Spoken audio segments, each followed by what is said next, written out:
সুন্দর। Excuse me, very cute লাগছে পরে আছে। এখন দেখো ভোর 4টে বাজে। তো যেহেতু আজকে মেয়ের বার্থডে, তো এদিকে ওর বাবারও ডিউটি আছে, কোনো ছুটি নেই। তো আমাকে সকাল সকাল আজকে উঠতে হয়েছে। উঠে আমি দেখো রান্না টান্না বসিয়ে দিয়েছি। আর ওইদিকে দেখো আমার মেয়ে, সেও উঠে গেছে। আর উঠে দেখো এক ফোঁটাও শান্ত নেই। কে বলবে বলো, ও আমার মনে হচ্ছে ও যেন সারা রাত ঘুমায়নি।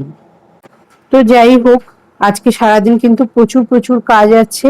আর এখানে দেখো আমি মাছের ঝাল করেছি, টমেটো দিয়ে মাছের ঝাল করেছি। আমার না ঝোলের থেকে মাছের ঝালটা খেতে বেশি ভালো লাগে। আর ওইদিকে করেছি পটল ভাজা। পটলের তরকারি আমার একটুও ভালো লাগে না, কিন্তু পটল ভাজা হলে পরে আমি পটল ভাজা দিয়ে এক থালা ভাত খেয়ে নিতে পারি। এত ভালো লাগে আমার পটল ভাজা খেতে। আর এগুলোর সাথে খাওয়ার জন্য আজকে কিন্তু হাঁড়িতে ভাত রান্না করিনি। এই যে প্রেসারের মধ্যে ভাত বসিয়েছি, গলা গলা ভাত, ফেনা ভাত, যেটা তোমরা যা বলো। আমরা মানে আমি ফেনা ভাতই বলি, আবার কখনো গলা ভাতও বলি। তো আমার এই গলা ভাতটা যদি গরম গরম হয় না, তার সাথে একটু কিছু ভাজা হলে পর ব্যাস। আর যদি ঘি আলু সেদ্ধ হয়, ভাজা যদি নাও থাকে, ঘি আলু সেদ্ধ হলেও তাই দিয়ে খেতে ভীষণ ভালো লাগে। শুধু সাথে একটা শুকনো লঙ্কা লাগবে আর ভাজা। দেখো আজকে আমার বার্থডে, দেখো কি সব আনা হয়েছে, দেখো লাইট হচ্ছে। মা দেখিয়ে দাও,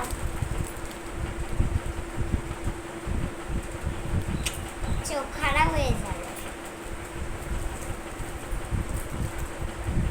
তোমরা শুধু ওর আনন্দটা একবার দেখো, সারাক্ষণ এইভাবে নিচেই চলেছে, কারণ ওর বার্থডে তাই। অল টাইম নিচেই যাচ্ছে নিচেই যাচ্ছে, গৌরনীতায়ের মতো, কি আর বলবো বলো। তো হাসিও পাচ্ছে, আর মাঝে মাঝে বিরক্তও হয়ে যাচ্ছে, কারণ এত ডিস্টার্ব করছে, এত বায়না করছে, মা এটা করো, মা ওইটা করো, সেটা করো, তারা দিয়েই যাচ্ছে। তো কি আর করা যাবে বলো। Hello everyone, Angel Roy lifestyle and ব্লগে তোমাদের সবাইকে স্বাগত। আজকের ভিডিওটা কিন্তু ভীষণ ইন্টারেস্টিং হতে চলেছে, কারণ আমার মেয়ের বার্থডের দিনকে কি করি না করি সারাদিন সবটাই তোমাদের সাথে শেয়ার করব। তো ভিডিওটি স্কিপ না করে শেষ পর্যন্ত দেখতে থাকুন। তো বন্ধুরা দেখো, হ্যাপি বার্থডে লেখা যে লোগোটা আছে, অ্যাকচুয়ালি ওটাকে কি বলে আমি সঠিক জানি না, কারণ আমি কখনো আগে এইগুলো আনিও নি, ব্যবহারও করিনি, কিছুই না। তার থেকে সব থেকে বড় মজার ব্যাপার হচ্ছে, আমি নিয়ে তো এসেছি, কিন্তু কি করে ফোলাবো, কি করে টাঙাবো, আমি কিচ্ছু বুঝতে পারছিলাম না। তারপরে অনেক খুঁজে টুজে তারপরে দেখলাম ভাল্ব বলে লেখা আছে এক জায়গায়। তো সেখান থেকে এবার আমি বুঝতে পারছি না যে কি করে প্যাকেটটাকে ছিঁড়বো, ছিঁড়ে কি হাওয়া দেবো, না কি করে কি করব। তারপরে দেখছি একটা স্ট্র রয়েছে, ওই স্ট্রটা দিয়ে দেখো পিচকিরি দিয়েও আমি হাওয়া দেওয়ার চেষ্টা করছিলাম, কারণ স্ট্রটা দিয়েই হাওয়াটা না সেরকম যাচ্ছিল না। কিন্তু পিচকিরি দিয়েও হচ্ছিল না, পিচকিরি দিয়ে হাওয়াটা দিতে যাচ্ছি, কিন্তু হচ্ছে না সেরকম ভাবে। তারপরে এই মুখে করেই ফোলানো শুরু করলাম। তো দেখো এই যে এগুলো এভাবে ফুলিয়েছি, দেখতে কিন্তু ভীষণ ভালো লাগছে, তাই না বলো। আমি কিন্তু আমার মেয়ের বার্থডেটা আগের বছর আমি পালন করতে পারিনি, কারণ আমি তোমাদের আগেই একটা ভিডিওতে শেয়ার করেছি যে আমার মাথার মধ্যে অপারেশন হয়েছিল আগের বছর। ওর ঠিক ওর বার্থডে দুদিন আগেই আমার অপারেশনটা হয়েছিল। তো আমি হসপিটালে অ্যাডমিট ছিলাম, যার জন্য সেই বছর না বার্থডেটা ওর করতে পারিনি। আমার এত খারাপ লাগছিল, ভীষণ কান্না পাচ্ছিল যে আমার মেয়ের বার্থডেটা প্রথমবার আমি অ্যাটেন্ড করতে পারিনি, আমার মেয়ের কাছে নেই।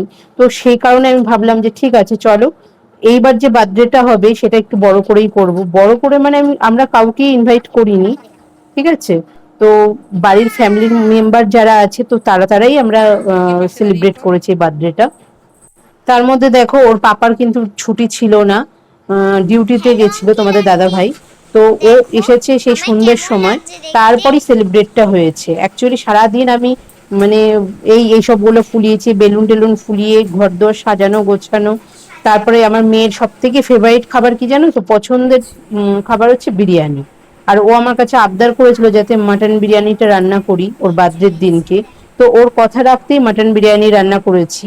তো তার জন্য আমি সারা দিন আজকে খেটেছি, সারাটা দিন একটু বিশ্রাম নেওয়ারও সুযোগ পাইনি। মানে তোমরা ভাবতে পারছো, সেই 4টের সময় উঠেছি আমি, সেই 4টে থেকে সকালে রান্না বান্না করে সুন্দর তোমাদের দাদাকে খাইয়ে এক্সকিউজ মি। দাইয়ে ও মানে বেরিয়ে গেল ডিউটিতে। তারপরে আমরা টিফিন টিফিন করলাম, খেলাম দিলাম, খেয়ে দিয়ে তারপর সেই থেকে এক নাগাড়ে কাজ করে গেছি, ঘরদোর গোছানো, এইসব বেলুন ফোলানো, এইসব গুলো অ্যারেঞ্জ করা। সমস্ত কিছু। আর একটা বিরিয়ানি রান্না করতে গেলে তো অনেকটা টাইম লাগে, তোমরা তো জানোই। তো মাটন বিরিয়ানিটা রান্না করলাম, করে টোরে তোমাদের দাদা চলে এসে তবু আমার কাজ কিন্তু শেষ হয়নি, তখন আমি রান্না করে যাচ্ছি। তো রান্না বান্না করে টোরে যাই হোক, এখন মেয়ে ওয়েট করছে যে মা তাড়াতাড়ি এসব, বার্থডে কেকটা কাটবো। তো কোনো মতে এই শাড়িটাকে পরলাম, পরে মেয়ের পাশে গিয়ে একটু বসলাম। আর তোমরা সবাই আশীর্বাদ করো যে আমি যাতে বড় হয়ে আমি কিছু একটা করতে পারি। তোমরা আমাকে আশীর্বাদ করো। এই যে এই বার্থডে কেকটা, এটা কিন্তু আমি কালকেই কিনে এনে রেখেছিলাম, কারণ আমি জানি যে আজকে প্রচুর ব্যস্ত থাকবো, কেক টেক কিনতে যাওয়ার কোনো টাইম থাকবে না আমার। তো যার জন্য আমি কালকে কিনে এনে ফ্রিজের মধ্যে রেখে দিয়েছিলাম কেকটাকে। আর এই কেকটা কিন্তু ও নিজেই পছন্দ করেছে। আমি বলেছিলাম যে অন্য কোনো কেক নিতে, ও অ্যাকচুয়ালি চকলেট খেতে ভীষণ ভালোবাসে, যার জন্য সব সময় ও কি করে ওই চকলেটটাকে আগে চয়েস করে। আমি কিন্তু অন্য কোনো কেকের কথা বলেছিলাম যে এটা নে বা ওটা নে সেটা নে, ও চকলেট কেকটাকেই পছন্দ করেছে। তোমরা হয়তো ভাবছো যে তোমাদের দাদা কেন নেই এখানটায়, বা আর কাউকে কেন দেখা যাচ্ছে না। অ্যাকচুয়ালি তোমার দাদা ভিডিও করে দিচ্ছিল। আর সব থেকে বড় কথা, ও না ক্যামেরার সামনে আসতে ভীষণ লজ্জা পায়, ও যার জন্য ক্যামেরার সামনে একদম আসতে পছন্দ করে না। তো ঠিক আছে, কোনো একটা দিন অবশ্যই তোমাদের দাদাকে ক্যামেরার সামনে আনবো। তো এখন আপাতত ও আসতে চাইছে না, যখন আমিও জোর করছি না। ও যেদিন ওর মন চাইবে সেদিনকেই ওকে ক্যামেরার সামনে নিয়ে আসবো। সারাদিন এত খাটাখাটনি, ক্লান্ত থাকার পর, যার জন্য খেটে খুঁটে এত কষ্ট করে রান্নাটা করেছি, সে যদি মানে তখন তার যদি রিয়াকশনটা ঠিক এই রকম হয় না, তখন দেখবে মনটা পুরো ভরে যায়। তো বন্ধুরা, আজকের এই ভিডিওটি কেমন লাগলো অবশ্যই কমেন্ট করে জানাবে। আর ভিডিওটি ভালো লাগলে লাইক, কমেন্ট, শেয়ার এবং সাবস্ক্রাইব করে দেবে। আবার দেখা হচ্ছে পরবর্তী ভিডিওর সাথে। ততক্ষণ সবাই ভালো থাকবে, সুস্থ থাকবে। নমস্কার।